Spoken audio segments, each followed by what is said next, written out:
और हालात और वाकयात बताते हैं कि जिन घरों में औरत की कमाई से परिवार चलते हैं, जिन घरों में मर्दों ने औरतों की कमाई पर अपने आप को डिपेंड किया है, उन घरों का सुकून बर्बाद हुआ है। औरत काम कर सकती है, औरत जॉब कर सकती है पर्दे में रह करके, मगर एक्सेप्शनल हालात में, जनरल हालात में नहीं। कोई औरत बेवा हो गई, घर में कोई जेंट्स नहीं है कमाने वाला, अब उसको जरूरत पड़ रही है अपना जीवन यापन करने के लिए, अपनी जिंदगी गुजारने के लिए, वो पर्दे में रह करके कोई जॉब करे। मगर यहां अपना शौक पूरा करने के लिए शौहर कहता है जा तू जॉब कर। और ये मैं नहीं कह रहा हूं, ये दुनिया का डाटा कह रहा है, दुनिया का रिकॉर्ड कह रहा है कि जो लड़कियां, जो औरतें जॉब करती हैं, अक्सर लड़कियां और अक्सर औरतें अपने ऑफिसेज में, अपने कार्यालय में सेक्सुअल हरासमेंट का शिकार होती हैं। वो मुसलमान हो चाहे गैर मुस्लिम, फितरत से बगावत करोगे तो अंजाम बुरा होगा। फितरत यह है कि मर्द कमा के लाएगा और औरत परिवार को चलाएगी। औरत यह ना समझे कि मुझे जॉब करने से क्यों मना किया गया। अरे तेरा काम तेरा शौहर नहीं कर सकता, तू घर की मलका है, तो शम्मे महफिल नहीं है। दुनिया ने क्या किया, औरत की आजादी के नाम पे औरत को आज सेक्स मटेरियल बना दिया। कंपनी खुली, कंपनी के अंदर बॉस ने सेक्रेटरी किसको रखा, लड़की को रखा। शोरूम खुला, शोरूम के रिसेप्शन पर, काउंटर पर कौन बैठा, खूबसूरत लड़की बैठी। एयरलाइन शुरू हुई, फ्लाइट शुरू हुई, फ्लाइट में ग्राहकों को चाय नाश्ता पानी कौन दे रहा है, औरत दे रही है। ये औरत की इज्जत है, ये औरत को सम्मान दिया जा रहा है? नहीं, ये औरत को यूज किया जा रहा है, ये औरत को जलील किया जा रहा है, औरत को अपमानित किया जा रहा है। इस्लाम कहता है कि ऐ औरत, तू अपमानित होने के लिए इस दुनिया में नहीं आई, तू घर का चिराग है, तो गुमनामी के पर्दे में रहकर समाज को वो हीरे देती है जिस पर समाज फख्र करता है। वक़ाल तआला फी मक़ामिन आखर, मन अमिल सालिहन मिन ज़करिन औ उन्सा व हुवा मुमिनुन फलनुहयिन्नहु हयातन तय्यिबा व लनजज़ियन्नहुम अजरहुम बिअहसनि मा कानू यअमलून।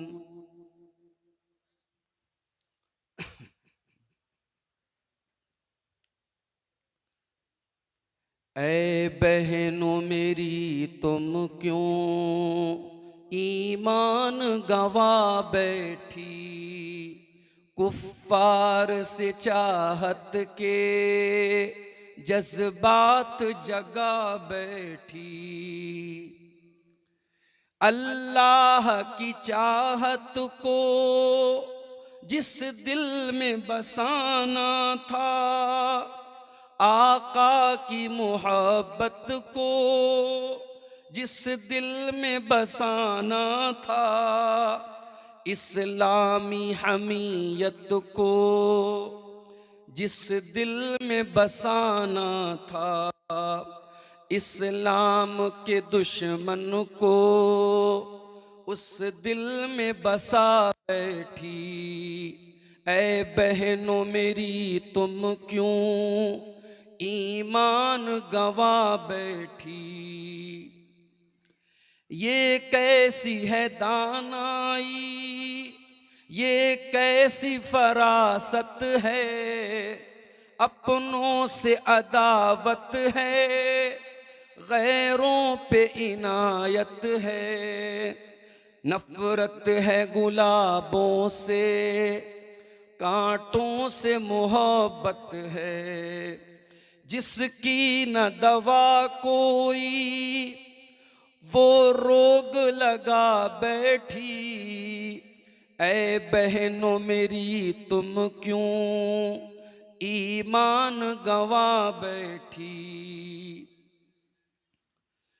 अहकाम शरीयत का कुछ पास नहीं तुमको, इस्लाम से उल्फत भी कुछ खास नहीं तुमको, मरना है तुम्हें एक दिन, एहसास नहीं तुमको।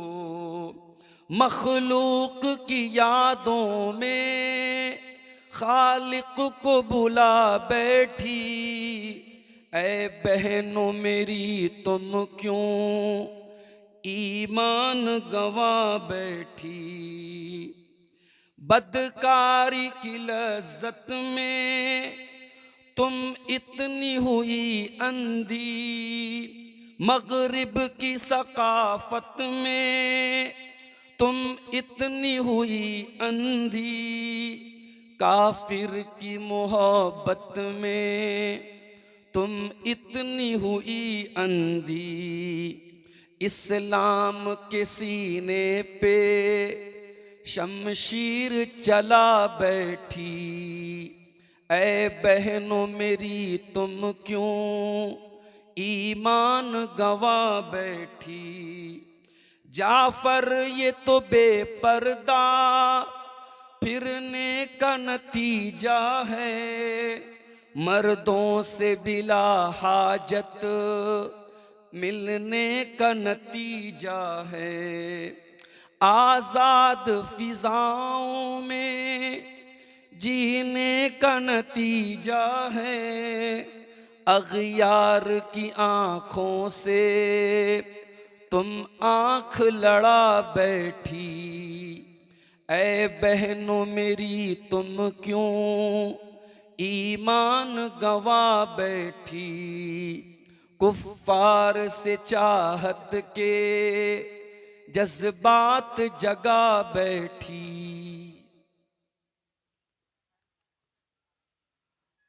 स्टेज पर मौजूद काबिल एहतराम उलमाए किराम, इस इजलास की निज़ामत के फ़राइज़ अंजाम दे रहे हमारे अजीज़ दोस्त शायर ख़तीब मौलाना जमील अख्तर शफीक तैमी साहब, मोहतरम बुजुर्गों, नौजवान भाइयों, माओ और बहनों, प्यारे बच्चों, आज का ये अजीमुश्शान प्रोग्राम दो एतबार से बहुत ख़ास है।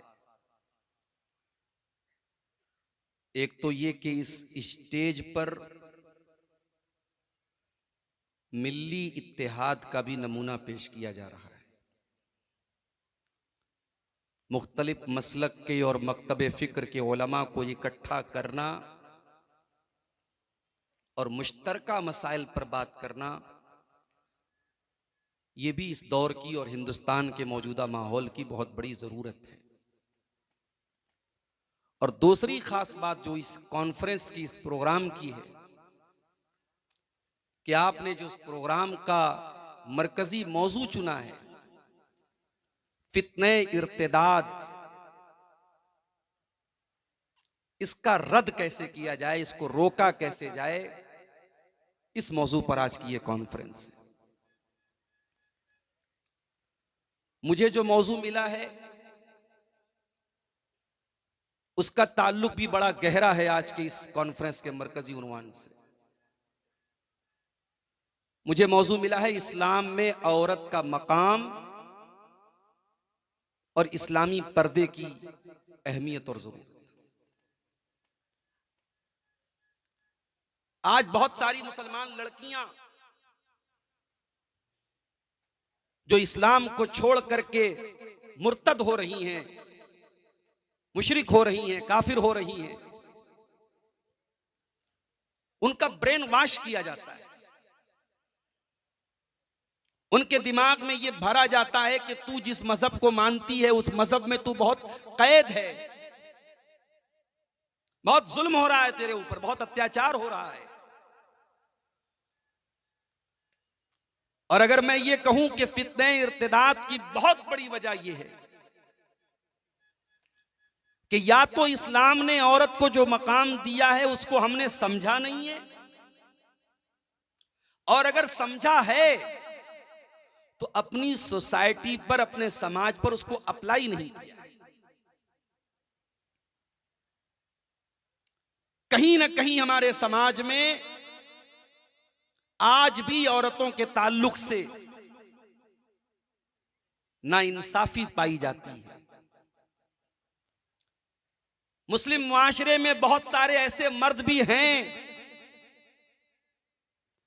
जिनके दिमाग में यह बैठा हुआ है कि औरत पांव की जूती है, उसे सर का ताज न बनाया जाए। आज भी बहुत सारे घरों में ऐसे बाप हैं जो बेटे की पैदा होने पर तो खुशियां मनाते हैं, मिठाई बांटते हैं, लेकिन बेटी के पैदा होने पर उनके चेहरे पर चिंता की लकीरें आ जाती। ये डिस्क्रिमिनेशन, ये भेदभाव क्या इस्लाम की तालीम है? नहीं, इस्लाम की तालीम तो नहीं। इस्लाम ने यह तो नहीं कहा कि मर्द और औरत बराबर हैं। यह इस्लाम की शिक्षा नहीं है, इस्लाम की तालीम नहीं है। इस्लाम ने बराबर नहीं कहा। इस्लाम यह कहता है कि मर्द का अपना एक अलग मकाम है, औरत का अपना एक अलग मकाम है। मर्द औरत बनने की कोशिश न करे, औरत मर्द बनने की कोशिश न करे। वला ततमन्नौ मा फद्दलल्लाहु बिही बादकुम अला बाद। ऐ मर्दों, तुम्हें अल्लाह ताला ने जो फजीलतें दी हैं, उन फजीलतों पर तुम अल्लाह का शुक्र अदा करो। तुम औरतों को जो छूट दी गई है, जो शरीयत में उनको जो रियायत दी गई है, तुम उसकी तमन्ना न करो। और ऐ औरतों, तुम्हें अल्लाह ताला ने बहुत सारी चीजों से बरी रखा है, तुम्हारी जिम्मेदारियों को अलग रखा है। तुम मर्दों को मिलने वाली चीजों की तमन्ना न करो। यह है इस्लाम का कॉन्सेप्ट। जिंदगी की गाड़ी मर्द और औरत दोनों चलाते हैं, लेकिन इस गाड़ी की स्टीयरिंग मर्द के हाथ में। अर्रिजालु कव्वामूना अलन निसा। मर्द औरतों के ऊपर कव्वाम है। बाज लोग इसका तर्जमा करते हैं कि मर्द औरत के ऊपर हाकिम है, गवर्नर है। मर्द औरत के ऊपर, औरत मर्द की गुलाम है, उसकी लौंडी है। ये गलत तर्जमा है, गलत एक्सप्लेनेशन है, गलत इंटरप्रिटेशन है इस आयत। यहां पे अल्लाह ताला ने कव्वाम का लफ्ज इस्तेमाल किया है। कव्वाम जो है ये हाकिम को नहीं बोलते, कव्वाम गवर्नर को नहीं बोलते, कव्वाम एडमिनिस्ट्रेटर को बोलते हैं, कव्वाम मैनेजर को बोलते हैं, कव्वाम हेड ऑफ द फैमिली को बोलते हैं, कव्वाम परिवार के मुखिया को बोलते हैं। अल्लाह तबारक व तआला इस आयत में यह बता रहा है कि जिस तरीके से दुनिया की हर यूनिट का कोई हेड होता है, स्कूल का कोई प्रिंसिपल है, मदरसे का कोई हेडमास्टर है, गांव का कोई मुखिया है, विधानसभा का कोई एमएलए है, तो घर भी एक यूनिट है और घर का मुखिया मर्द है। क्यों मर्द है? अल्लाह ने कहा दो वजह है। अर्रिजालु कव्वामूना अलन निसाई बिमा फद्दलल्लाहु बादहुम अला बाद। पहली वजह तो यह है कि अल्लाह ताला ने नेचुरल तौर पर मर्दों को औरतों से ताकतवर बनाया है। फैक्ट बात है, सच्ची बात है। रात को 2 बजे मैं आपसे कहूं कि चलो भाई दरभंगा चलो, यहां से अकेले चलो, चल लेंगे आप, बाइक उठाएंगे चल देंगे आप, औरत नहीं चल पाएगी, औरत नहीं तैयार होगी। डर है, कमजोरी है औरत के अंदर। अब ये अलग बात है, कोई हजारों लाखों में कोई एक औरत कुश्ती लड़ते हुए पहलवान बन जाए, रेसलर बन जाए, बहुत बहादुर बन जाए, बहुत अपने जिस्म को फिट फाट रखने वाली बन जाए, वो रेयर केस है। उसूल यही है कि फिजिकल एतबार से और मेंटल एतबार से और साइकोलॉजिकल एतबार से औरत मर्द से कमजोर होती है। कभी आपने देखा है मैयत होती है तो मर्दों के रोने की आवाज बहुत कम आती है, औरतें दहाड़े मार मार के रोती हैं। औरतों को अपने जज्बात पर कंट्रोल कम होता है, ये मानना चाहिए, इसमें कोई ऐब की बात नहीं। तो अल्लाह ने कहा कि औरत मर्द औरत से ताकतवर है। एक वजह तो ये है उसको हेड बनाने की। वबिमा अनफकू मिन अमवालिहिम, और घर के परिवार का मुखिया मर्द इसलिए है क्योंकि कमा करके लाने की और खर्च करने की जिम्मेदारी मर्द की है, औरत को कमाना नहीं। और हालात और वाकयात बताते हैं कि जिन घरों में औरत की कमाई से परिवार चलते हैं, जिन घरों में मर्दों ने औरतों की कमाई पर अपने आप को डिपेंड किया है, उन घरों का सुकून बर्बाद हुआ है। औरत काम कर सकती है, औरत जॉब कर सकती है पर्दे में रह करके, मगर एक्सेप्शनल हालात में, जनरल हालात में नहीं। कोई औरत बेवा हो गई, घर में कोई जेंट्स नहीं है कमाने वाला, अब उसको जरूरत पड़ रही है अपना जीवन यापन करने के लिए, अपनी जिंदगी गुजारने के लिए, वो पर्दे में रह करके कोई जॉब करे। मगर यहां अपना शौक पूरा करने के लिए शौहर कहता जा तू जॉब कर।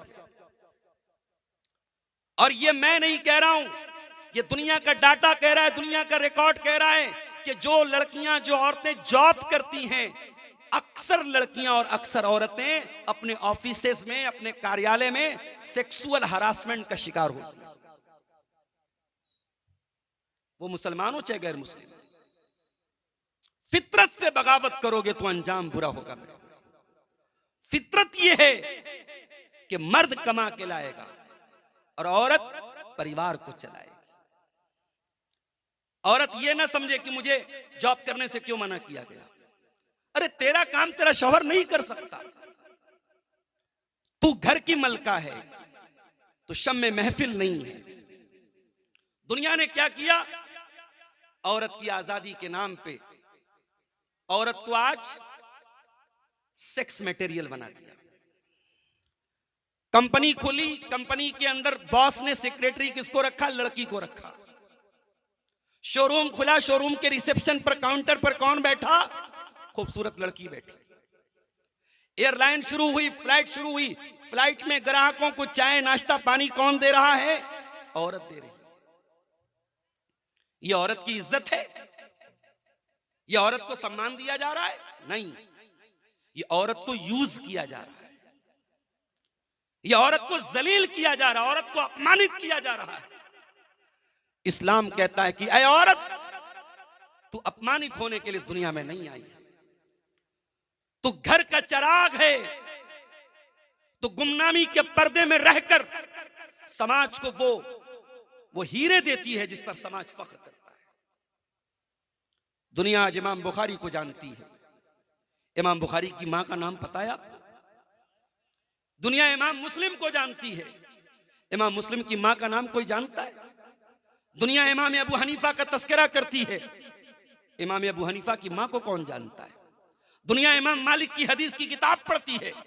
इमाम मालिक की मां को कौन जानता है? दुनिया इमाम अहमद इब्ने हंबल की हिम्मत और शुजाअत के वाकयात पढ़ती है। इमाम अहमद इब्ने हंबल की मां को कौन जानता है? दुनिया इब्ने तैमिया के कारनामे जानती है। इब्ने तैमिया की मां को कोई नहीं जानता। यह औरत होती है जिसका नाम पता नहीं, जिसकी शख्सियत के बारे में पता नहीं, मगर यही औरतें थीं जिन्होंने दुनिया को अहमद इब्ने हंबल दिया, जिन्होंने दुनिया को इमाम मालिक दिया, जिन्होंने दुनिया को इब्ने तैमिया दिया, जिन्होंने दुनिया को अबू हनीफा दिया, जिन्होंने दुनिया को इमाम बुखारी दिया। ये औरत है जो समाज और मुआशरे को ये हीरे अता करती है। इस्लाम ने औरत को उसका रियल मकाम दिया है। मेरी बहनों, कोई मुशरिक, कोई इस्लाम का दुश्मन जब आपको ये फ्रॉड करे और धोखा दे कि तेरे साथ इस्लाम ने बड़ा जुल्म किया है, उसे 1400 साल पहले का इतिहास पढ़ के सुना दे। वही अरब की धरती है, वही मक्का की सरजमीन है। लड़कियां पैदा हो रही हैं, बाप अपने हाथों से बेटी को जमीन में ले जा करके दफन कर रहा है, जिंदा दरगोर कर रहा है। बेटी का पैदा होना बाप के लिए कलंक माना जा रहा है। कुरान करीम नक्शा खींचता है, वइदा बुश्शिरा अहदुहुम बिल उन्सा ज़ल्ला वजहु मुस्वद्दन व हुवा कज़ीम। वो इतने बेरहम लोग थे, जब उनके घर में बेटी पैदा होती थी तो बेटी के बाप का चेहरा काला पड़ जाता था। यतवारा मिनल कौमि मिन सूइ मा बुश्शिरा बिही अयुमसिकुहु अला हूनिन अम यदुस्सुहु फित तुराब। बेटी का बाप सोच में पड़ जाता था, बेटी को पालूंगा समाज में अपमानित होना पड़ेगा, और दूसरा रास्ता यह है कि बेटी को ले जाके मिट्टी में जाके दबा दूं, दफन कर दूं। बाद सहाबा तो अल्लाह के नबी के पास आके रो रो के अपनी दास्तान बयान करते कि अल्लाह के नबी, मैंने दौरे जाहिलियत में ये गुनाह भी किया था, अपने हाथों से अपनी बच्ची को मैंने जमीन में दफन किया था। मेरी प्यारी माँ और बहनों, इस्लाम ने इस अत्याचार को रोका, मेरे नबी ने इस अत्याचार को रोका और दुनिया को मैसेज दिया, पैगाम दिया कि बेटी जमीन में जिंदा दफन करने की चीज नहीं है, बेटी तो सीने से लगाने की चीज है। बेटी कलंक नहीं है, बेटी तो रहमत है। बेटी अफसोस करने की चीज नहीं है, बेटी तो खुशी मनाने की चीज है। कुरान की आयत नाज़िल हुई, वइज़ल मौऊदतु सुइलत बिअय्यि ज़ंबिन कुतिलत। इन बच्चियों को जिनको उनके माँ बाप ने जमीन में दफन किया है, मारा है, कत्ल किया है, इन बच्चियों के माँ बाप का हिसाब लिया जाएगा, पूछा जाएगा इन बच्चियों को क्यों मारा गया। आजकल सोशल मीडिया पर एक लाइन बहुत ज्यादा चल रही है, वो एक मछली के बारे में एक छोटी सी नज़्म बच्चों को नर्सरी में पढ़ाई जाती है। मछली जल की रानी है, जीवन उसका पानी है, हाथ लगाओगे डर जाएगी, बाहर निकालोगे मर जाएगी। किसी ने लिखा इस लाइन पर कि किसी ने सोचा नहीं था कि हाथ लगाओगे डर जाएगी, बाहर निकालोगे मर जाएगी। ये लाइन किसी ने मछली के लिए बनाई थी, किसी ने सोचा नहीं था कि ये दौर भी आएगा कि ये लाइन बेटियों के लिए सही और सटीक साबित हो जाएगी। आज बेटियों का हाल ये हो गया कि हाथ लगाओगे डर जाएगी, बाहर निकालोगे मर जाएगी। कितनी बच्चियां हैं मेरे भाई, मां के पेट में कत्ल कर दी जाती, कितनी बच्चियां हैं हॉस्पिटलों के डस्टबिन में फेंकी पड़ी है, कितनी बच्चियां हैं जहेज के नाम पे जलाई जा रही है, कितनी बच्चियां हैं सास के जुल्म और सितम का शिकार हैं, कितनी लड़कियां हैं शौहर के हाथ का मार खा रही हैं। शराबी शौहर है, नशा करने वाला शौहर है, अपनी बीवी को आके दिन रात मारता है, पीटता है, गाली देता है, वो बेचारी सब्र का खूंट पी के रह जाती है। आज भी बेटी मजलूम है मेरे भाइयों हमारी सोसाइटी में। 1400 साल पहले मुहम्मदुर रसूलुल्लाह सल्लल्लाहु अलैहि वसल्लम ने दुनिया को यह पैगाम दिया, मन आला जारियतैन हत्ता तबलुगा जा यौमल क़ियामति अना व हुवा कहातैन।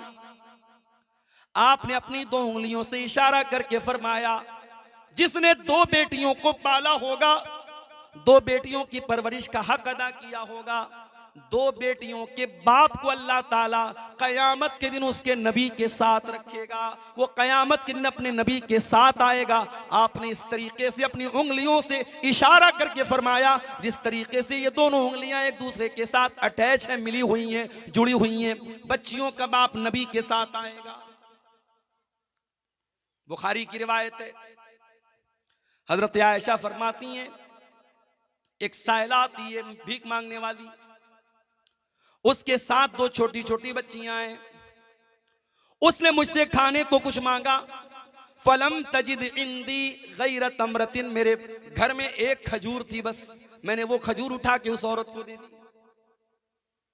मेरी प्यारी माँ बहनों, जरा गौर करो, नबी की बीवी और नबी के घर का क्या हाल है। नबी के घर में भीख मांगने वाली औरत आती है और नबी के घर में खाने को कोई चीज नहीं है सिवाय एक खजूर के, और वो खजूर भी अम्मा आयशा उस औरत को उठा के दे देती है। वो खजूर उस औरत ने ली और उसके 2 टुकड़े करके दोनों बच्चियों को दे दिया। उस औरत ने खुद कुछ नहीं खाया।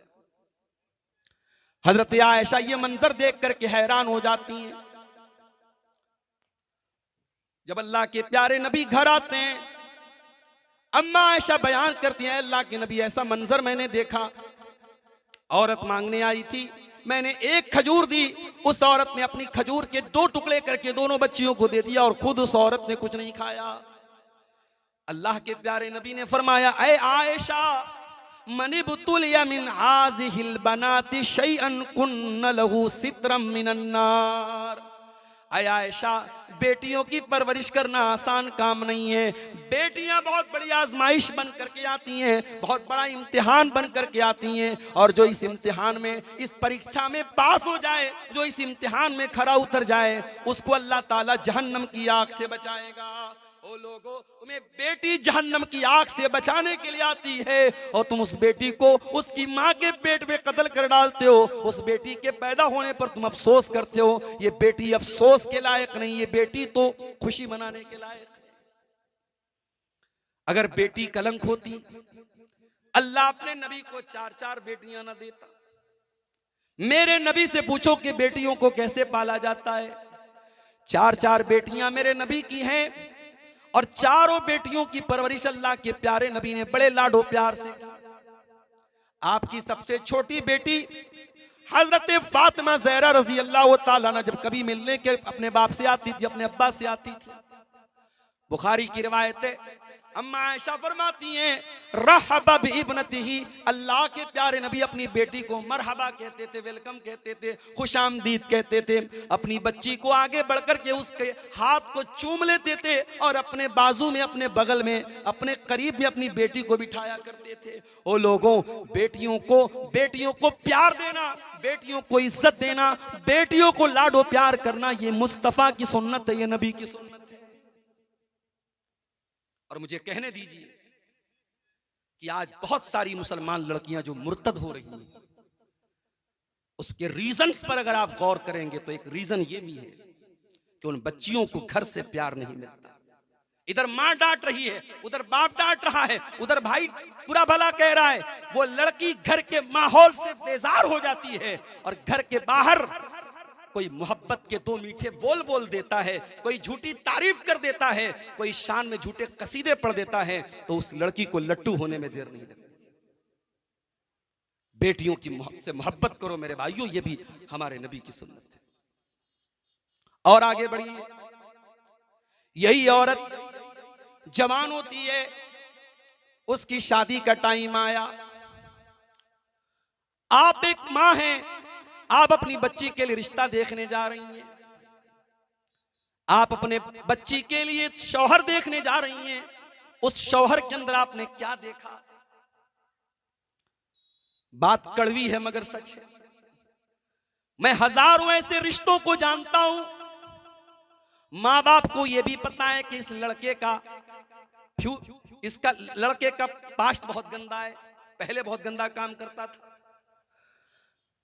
लड़का शराब भी पीता था, आज अच्छी जॉब पर आ गया, गवर्नमेंट जॉब में आ गया, अच्छा कमाने लगा, बिजनेस चल गया।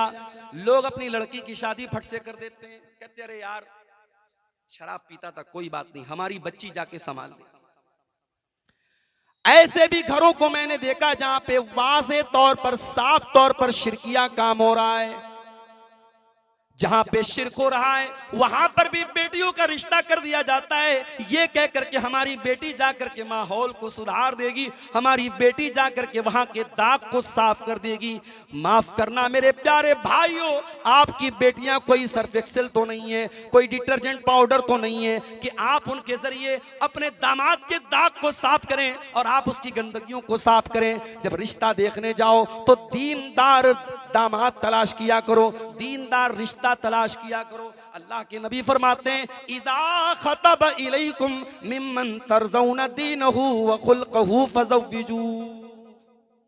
जब तुम्हारे लड़कियों के लिए ऐसा रिश्ता आ जाए, लड़का दीनदार है, लड़का बाअखलाक है, तो उससे शादी कर दो। ये मत देखो कि कितनी प्रॉपर्टी है, कितना कमा रहा है, अगर खा कमा रहा है, इज्जतदार घर का लड़का है, दीनदार घर का लड़का है, अच्छे अखलाक वाला लड़का है, निकाह कर दो। अगर ऐसा नहीं करोगे ज़मीन में फितना और फसाद पैदा। आज रिश्ते की बड़ी कंडीशन हमारे यहाँ है, मेरा जुमला नोट कर लो, तुम निकाह को जितना मुश्किल बनाओगे जिना उतना आसान होता चला जाए। लड़कियों के रिश्ते आज अच्छे रिश्ते आते हैं, माँ बाप रिजेक्ट कर देते हैं, नहीं साहब हम नहीं करें। क्यों? घर बहुत छोटा है, घर बहुत छोटा, हमारी लड़की कहां रहेगी। हालांकि अपना घर ऑलरेडी बहुत छोटा है, मगर लड़की को कहां भेजेंगे? शीश महल में भेजेंगे। अपनी शर्तों को मेरे भाइयों थोड़ा डाउन करो, थोड़ा कम करो। दीनदारी है, रिश्ता कर दो। दुनिया के स्टैंडर्ड, दुनिया के मेयार पर अगर आप रिश्ते करने निकलोगे, लड़कियों की उम्र निकलेगी। ये जमाना सहाबा का नहीं है, ये जमाना ताबईन का नहीं है, ये कुर्बे कयामत का दौर है, ये फितनों का दौर है, ये इंस्टाग्राम का दौर है, ये सोशल मीडिया का दौर है, ये गंदगी के सैलाब का दौर है। अपने बेटों और बेटियों को इस गंदगी से बचाना है, निकाह को आसान करो। बेटी की शादी आपने कर, अब आपकी बेटी किसी की बीवी बन गई। अब जब ये बीवी बन के आई, दुनिया वाले कहते हैं साहब बीवी किसको बोलते हैं? शरीक हयात, उर्दू में एक लफ्ज इस्तेमाल करते हैं शरीक हयात। इंग्लिश वाले बोलते हैं life partner, better half. Hindi वाले बोलते हैं अर्धांगिनी। इस्लाम ने बीवी को कौन सा लक़ब दिया? आइए जरा कुरान खोलते हैं। हुन्ना लिबासुल लकुम व अंतुम लिबासुल लहुन्ना।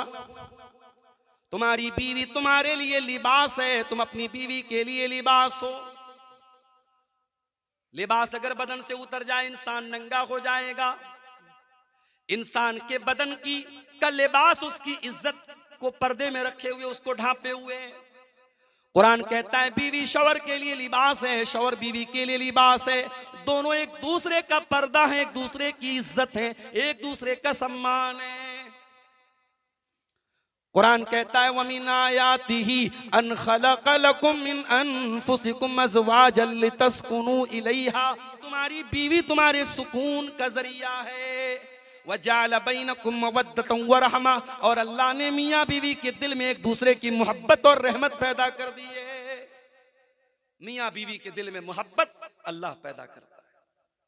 मियाँ बीवी की मोहब्बत रेस्टोरेंट में पैदा होने वाली मोहब्बत नहीं है, पार्कों में पैदा होने वाली मोहब्बत नहीं है, सोशल मीडिया से पैदा होने वाली मोहब्बत नहीं, ये अल्लाह की पैदा की हुई मोहब्बत है। ये हलाल मोहब्बत है, ये जायज मोहब्बत। तो बीवी जब औरत बीवी बन के आई है तो घर के सुकून का जरिया बन गई।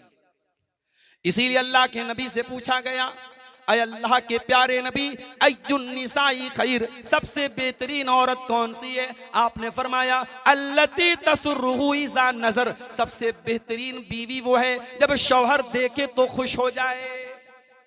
वतुतीउहु इज़ा अमर, और जब शौहर बीवी को कोई हुक्म दे तो बीवी बात मान ले। वला तुखालिफुहु फी नफ्सिहा व मालिही बिमा यकरह, और अपनी आबरू के सिलसिले में और शौहर के माल के सिलसिले में कोई ऐसा कदम न उठाए जो शौहर को नाराज कर दे। ये तीन चीजें, ये तीन क्वालिटी एक बेहतरीन औरत की निशानी है। बीवी बनकर के औरत आई है तो शौहर को सुकून दे रही है। और हम लोग एक अक्सर एक लाइन सुनते हैं कि हर कामयाब मर्द के पीछे किसी औरत का हाथ होता है। मैं इस लाइन से पूरी तरीके से तो एग्री नहीं हूं। जिस तरीके से हर कामयाब मर्द के पीछे किसी औरत का हाथ होता है, वैसे ही हर कामयाब औरत के पीछे भी किसी मर्द का हाथ होता है।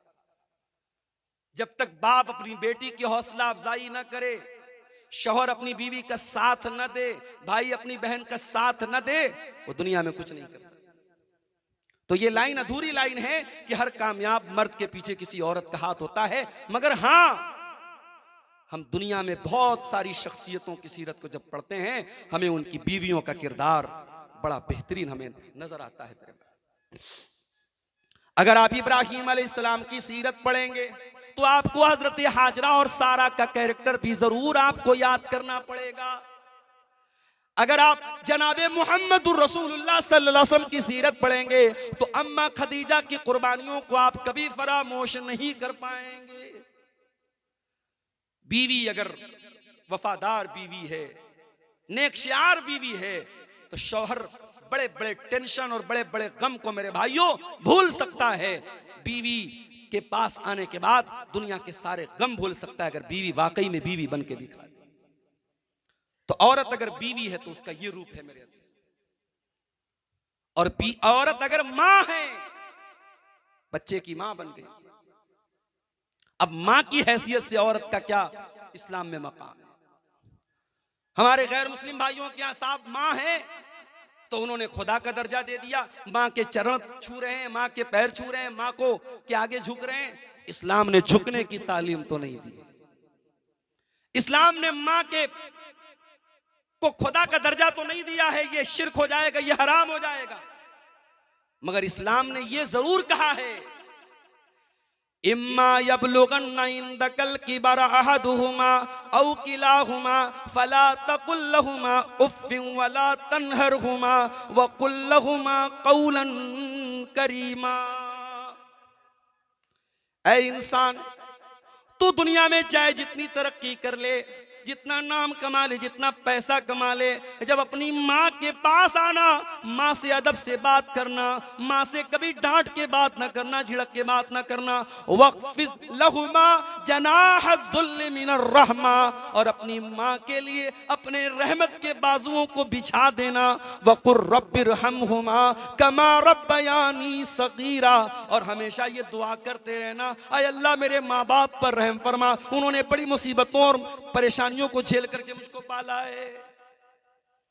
सहाबी अल्लाह के नबी के पास आते, ऐ अल्लाह के नबी, आपके साथ जिहाद में जाना चाहता हूं, मेरी मां मुझे मना कर रही है, मेरी मां की खिदमत करने वाला कोई नहीं है, मेरी मां रोक रही है। ऐ अल्लाह के नबी, लेकिन मैं आपके साथ जिहाद में जाना चाहता हूं। आपने फरमाया, जो तुम्हारी मां की कोई खिदमत करने वाला नहीं है, फलजमहा, तो तुम जिहाद के मैदान में बाद में कभी चले जाना, जा करके पहले अपनी माँ की खिदमत करो, माँ को तवज्जो दो, माँ को प्यार दो, माँ को सम्मान दो। फ़इन्नल जन्नत तहत रिजलिहा, उसके कदमों के नीचे तुम्हारी जन्नत है। तो ये माँ का मकाम है मेरे भाई। औरत बीवी है तो घर का सुकून है, औरत माँ है तो औलाद के लिए जन्नत का सबब है, औरत अगर बेटी है तो अपने माँ बाप के लिए रहमत बन के आई है। ये इस्लाम में औरत का मकाम है। लेकिन हां, इस्लाम ने औरत को बालिग होने के बाद, जवान होने के बाद पर्दे की तालीम दी है। या अय्युहन नबी कुल लिअज़वाजिका व बनातिका व निसाइल मुमिनीना युदनीना अलैहिन्ना मिन जलाबिबिहिन्ना।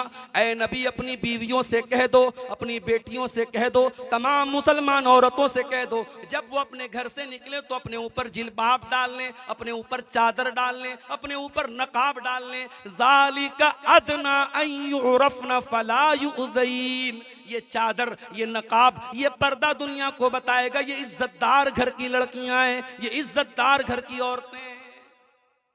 माफ करना मेरी मां और बहन, किसी जमाने में ये नकाब था पाक दामन औरत की निशानी, अब ये नकाब पाक दामन औरत की निशानी नहीं रह गया है। दरभंगा से आपके गांव में आते हुए कितने नकाब मुझे नजर आए। उस नकाब का मकसद अपनी खूबसूरती को छुपाना नहीं था, अपनी खूबसूरती को दिखाना था। और आज अफसोस की बात यह है, मेरे पास राजस्थान के कोटा शहर से एक फोन आया 2 दिन पहले। एक नौजवान ने मुझे फोन किया। कोटा शहर मेडिकल की तैयारी के लिए जाना जाता है, बहुत फेमस शहर है। वो लड़का रहने वाला था झारखंड का, पाकुड़ का रहने वाला था। उसने कहा, मौलाना साहब कुछ बात करना है, फुर्सत में हो तो बताएं। मैंने कहा बताओ। वो लड़का रोते हुए मुझे एक बात बताता है। उसने कहा, मौलाना साहब मैं मेडिकल की तालीम हासिल करने यहां आया हूं। मैंने 5-6 महीना पहले एक मुसलमान लड़की को जो सर से पैर तक नकाब में रहती थी, उसको मेडिकल की कोचिंग करते हुए देखा था। मैं बहुत खुश हुआ। चलो, इस दौर में मुसलमान लड़की मेडिकल की तालीम, वो भी पर्दे में रह करके हासिल कर रही है, बहुत अच्छी बात है।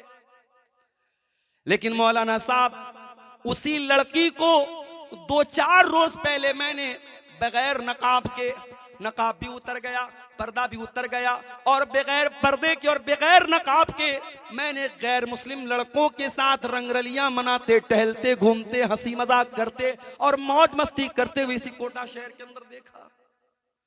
वो नौजवान जिसका कोई मैटर नहीं है, ये वो रोते हुए कहता है, मौलाना मेरा कलेजा छलनी होता है ये मंजर देख के, मुझे कोई तरीका बताइए मैं क्या करूं।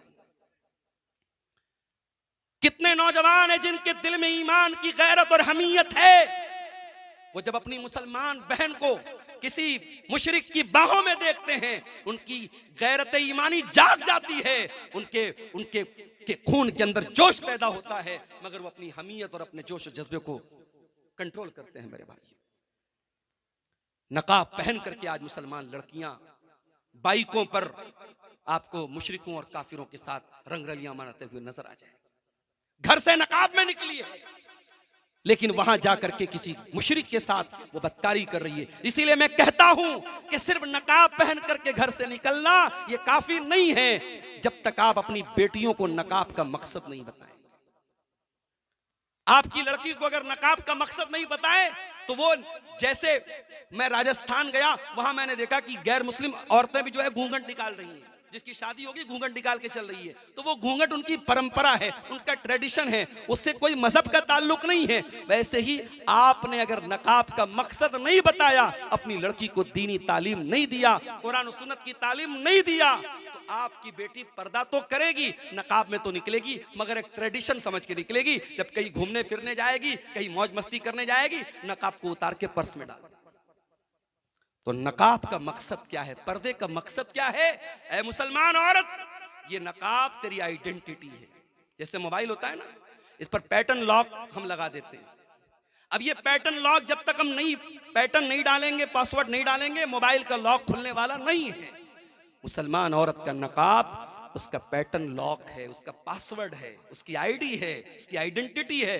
दुनिया को मालूम हो जाता है कि नहीं, ये लॉक औरत है, ये इज्जतदार औरत है, इसको छेड़ नहीं सकते, इससे हम फेयर नहीं हो सकते, इससे फ्री नहीं हो सकते, इससे फ्रैंक नहीं हो सकते। ये दुनिया को एक मैसेज चला जाता है।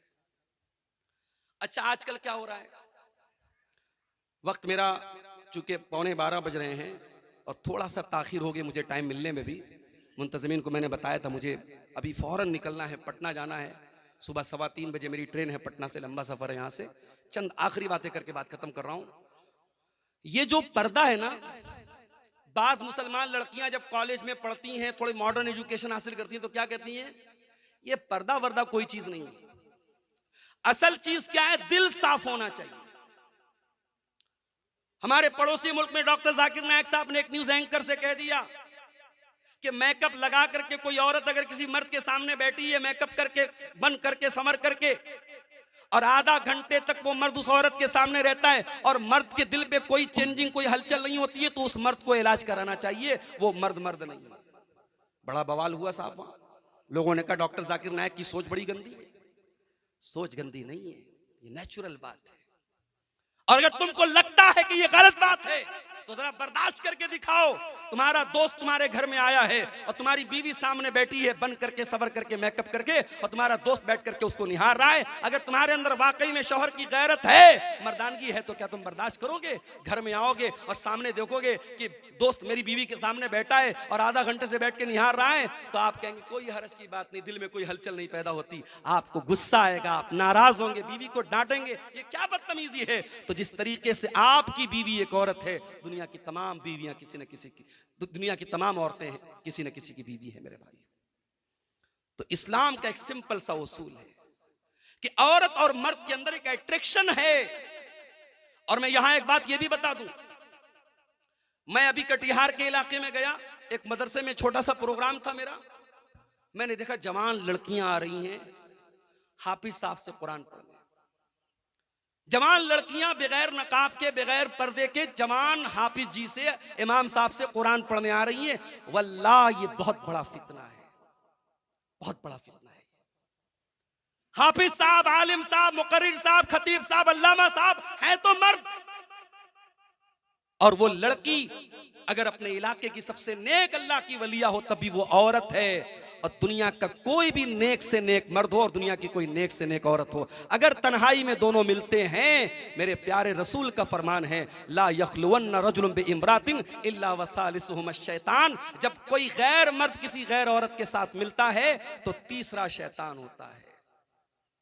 इसलिए सोशल मीडिया इस्तेमाल करने वाली मेरी बहनें कान खोल के सुन लें, ये इंस्टाग्राम पर, ये फेसबुक पर, ये व्हाट्सएप पर इस्लाम के नाम पे जो दोस्ती हो रही है, मसले मसाइल के नाम पे जो फ्री हो रहे हो, हलाल हराम के नाम पे जो फ्री हो, बंद करो ये बदतमीजी, बंद करो ये बेहूदगी। नहीं साहब, वो तो मेरी दीनी बहन है, वो तो मेरा इस्लामी भाई है। हम लोग तो बस मसले मसाइल की बात करते हैं। मेरे नबी की ये हदीस हमेशा याद रखो, जब कोई मर्द और कोई औरत अकेले होते हैं, तीसरा शैतान होता है। सोशल मीडिया पर भी आप अकेले हैं, व्हाट्सएप पर भी आप अकेले हैं, फेसबुक पर भी आप अकेले हैं, इंस्टाग्राम पर भी आप अकेले हैं। जहां आपको प्राइवेसी मिल रही है, आप चैटिंग करेंगे, आप बातें करेंगे, फितना पैदा हो। इसलिए मेरी बहनों, आप दुनिया की वो कीमती दौलत हैं जिसे इस्लाम ने पर्दे में रहने का हुक्म दिया है। और आखिरी बात, बास घरों में मैंने ये भी देखा कि साहब मोहल्ले के लड़कों से तो बहुत पर्दा हो रहा है, गांव के लोगों से तो बड़ा पर्दा हो रहा है, लेकिन घर के अंदर देवर भाभी में कोई पर्दा नहीं है, कजिन्स में कोई पर्दा नहीं है। खाला के लड़के, चाचा के लड़के, मामा के लड़के, ताया के लड़के घर में आ रहे हैं, जवान बेटी है, उठ रहे हैं, बैठ रहे हैं, हंसी मजाक हो रहा है और हमें कोई प्रॉब्लम नहीं। साहब ये सब तो आपस में कजिन है। कजिन्स भी एक दूसरे के लिए गैर महरम है। जीजा अपनी भाभी के लिए, जीजा अपनी साली के लिए गैर महरम है, देवर अपनी भाभी के लिए गैर महरम है। तो ये जो रिश्तेदारियों में जो महरम गैर महरम का फर्क नहीं है, इसने भी हालात बहुत खराब किए हैं मेरे भाई। इसलिए मेरे अजीजों, इर्तिदाद के फितने को रोकना है तो पहले उसके चोर दरवाजों को रोको, पहले इस बेहयाई को रोको, इस बेपर्दगी को रोको। ये आपका दरभंगा शहर, ये मधुबनी शहर, ये आपके ये इलाके जो अल्हम्दुलिल्लाह मुसलमानों की एक बड़ी बस्तियां, मुसलमानों की एक बड़ी आबादी है यहाँ। जब इन बस्तियों और इन आबादियों में हम मुसलमान लड़कियों को रास्ते में हंस हंस के मोबाइल पर बात करते हुए देखते हैं, जब हम उनको होटलों और रेस्टोरेंट में किसी के साथ बेहयाई करते हुए देखते हैं, वल्लाह हमारे कलेजे छलनी होते हैं, हमारे दिलों को तकलीफ होती है कि ये कौम कहाँ जा रही है, इस कौम की लड़कियां कहाँ जा रही हैं। और सबसे बढ़ करके अगर कौम की लड़कियां ये काम कर रही हैं तो कौम के जो मर्द हजरात हैं, जो घरों के गार्जियन हजरात हैं, वो क्या काम कर रहे हैं। वल्लाह वो मर्द दयूस है, वो मर्द बेगैरत है, वो मर्द बेहया और बेशरम है जिसके घर की औरतें बेपर्दगी करें और उसको कोई फर्क ना पड़े। अल्लाह के नबी की आखिरी हदीस सुना के बात खत्म करता हूं। अल्लाह के प्यारे नबी सल्लल्लाहु अलैहि वसल्लम फरमाया कि 3 लोग ऐसे होंगे जिनकी तरफ कयामत के दिन अल्लाह ताला ना तो देखेगा, ना बातचीत करेगा, ना पाक और साफ करेगा। नंबर 1 अल-आक़ लिवालिदैहि, अपने माँ बाप को सताने वाला। नंबर 2 अल-मरअतुल मुतरज्जिला, मर्दों की कॉपी करने वाली औरत। और नंबर 3 अद-दय्यूस अल्लज़ी युक़िर्रु फी अहलिही अल-खुबुस, वो दय्यूस और बेगैरत इंसान जिसके घर में बेगैरती और बेपर्दगी हो रही हो और उसको कोई फर्क ना पड़ रहा हो। इसलिए मेरे अजीजों, इस बेपर्दगी को रोको, इस बेहयाई को रोको, अपनी बच्चियों को तालीम दो। मैं हायर एजुकेशन देने से मना नहीं करता, मगर हाँ, माहौल बहुत खराब है। आपकी बेटियों को दीन से डिस्ट्रैक्ट करने के लिए, दूर करने के लिए हजारों चीजें मौजूद हैं। आप कभी अकेले में बैठ के गौर करो, मेरी बच्ची को दीन सिखाने वाला कौन है। आज हमारी मस्जिदों में औरतों का इंतजाम आम तौर से नहीं है। जुमा के खुतबे में आम तौर से औरतें नहीं जाती हैं। जलसे साल में कभी एक बार हुए औरतों का इंतजाम हुआ, वरना वो भी नहीं होता। हमारे घर की औरतों को दीन की तालीम ना के बराबर मिल रही है। दीन से दूर करने वाली चीजें कदम कदम पे मिल रही हैं और दीन की तालीम ना के बराबर मिल रही है। इस पर बैठ करके सर जोड़ के मेरे भाइयों, मुझे बड़ी खुशी हुई। हमारे बहुत मायानाज मुकर्रिर हैं शेख अब्दुल्ला सालिम चतुर्वेदी साहब तशरीफ ला चुके हैं। आज मुख्तलिफ मसालिक की और मकादिब फिक्र के उलमा इस स्टेज पर बैठे हैं। मैं सबको ये मैसेज देना चाहता हूँ, सारे मसालिक के उलमा बैठ करके इस बात पर सर जोड़ के बैठे कि हमें अपनी कौम की औरतों को कैसे दीन से जोड़ना है। आज मुस्लिम पर्सनल लॉ बोर्ड की तरफ से भी ये बयान आया है कि खवातीन के लिए पर्दे के साथ मस्जिदों में भी इंतजाम होना चाहिए, खवातीन के लिए दीनी प्रोग्राम भी होना चाहिए, खवातीन को दीन से जोड़ने के रास्ते निकलने चाहिए। आज इस चीज की अहमियत को तमाम मसालिक के उलमा ने महसूस किया है। मेरे भाइयों, इस स्टेज से ये पैगाम भी मैं आपको देना चाहता हूँ कि फितने इर्तिदाद से अगर रोकना है अपनी कौम की बच्चियों को, तो हमें दीनी तालीम से अपनी बच्चियों को लेस करना पड़ेगा। पर्दे का जो शरई मतलब है उसको अपने घर में लागू करना पड़ेगा। जाएगा इंशाअल्लाह। अगर इन तालीमात पर हम अमल करेंगे इंशाअल्लाह मुआशरे की तस्वीर बदलेगी। अल्लाह से दुआ है रब्बुल आलमीन हमारी कौम की बच्चियों को इस फितने से महफूज रखे। रब्बुल आलमीन हमें हमारी बहनों को इस्लामी पर्दे को अपनाने की तौफीक अता फरमाए। आज की ये कॉन्फ्रेंस इन भाइयों की मेहनत और कोशिश और ताउन से मुनक़िद हुई है। अल्लाह उनके मालो मनाल अहलो अयाल और इल्म अमल में बरकत अता फरमाए। अल्लाह इस कोशिश को कबूल फरमाए। हम सबका मिलना जुलना बैठना और जमा होना अल्लाह कबूल फरमाए। अल्लाह हम सबको ईमान पर कायम रखे और ईमान पर हम सबका खात्मा हो। आमीन व आखिर दावाना अल्हम्दुलिल्लाहि रब्बिल आलमीन। वस्सलामु अलैकुम व रहमतुल्लाहि व बरकातुहू।